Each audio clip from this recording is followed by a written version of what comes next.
La philosophie dans l'Attaque des Titans. Épisode 8.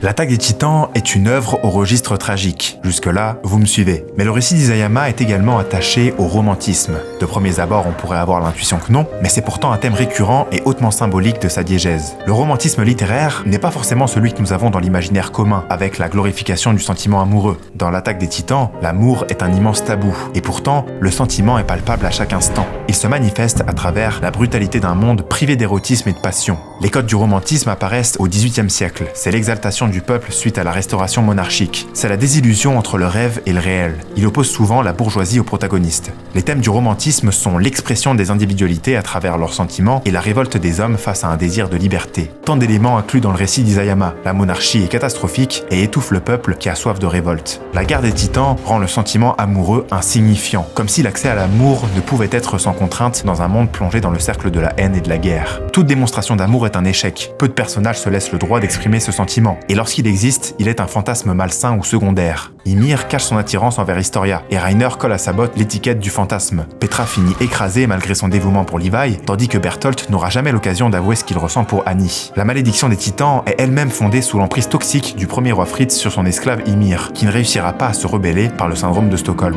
Pour Grisha et Carla, s'ils forment un couple à l'apparence idéale, c'est une relation remplie de mensonges, qui n'est que l'outil d'un objectif plus grand. Le caractère tabou de l'amour est surtout présenté dans l'incapacité pour les personnages d'accepter leurs intériorités. Les conflits et la survie écrasent ces notions qui empêchent les soldats d'avoir le courage de s'assumer. C'est pourtant un des sentiments les plus précieux. Pourquoi Marlowe repense à Hitch juste avant de se faire écraser? Pourquoi Niccolo a dû attendre que le drame se produise avant d'exprimer ses sentiments envers Sacha? Le romantisme n'est pas forcément l'embellissement de l'amour, il est également tout ce qui en fait son caractère, ses penchants, son emprise, son importance. La relation toxique entre Eren et Mikasa est la plus belle expression de son ambivalence. Les deux personnages sont évidemment reliés par un amour, mais il est toxique et immature. Leur relation est d'abord comparable à celle d'une mère et de son fils. La force de Mikasa la contraint à surveiller constamment Eren, qui lui essaye tant bien que mal de s'affirmer par lui-même, repoussant Mikasa dans un élan pseudo-viriliste. L'amour est une réelle emprise pour Mikasa qui a développé cette obsession suite à la mort de ses parents. Eren est alors sa seule famille, mais elle sera jusqu'au bout incapable d'exprimer ses sentiments. Quant à Eren, c'est seulement devant Armin à la fin du manga qu'il exprime son désir de possession. Je veux qu'elle continue de penser à moi et qu'elle reste en deuil au moins 10 ans.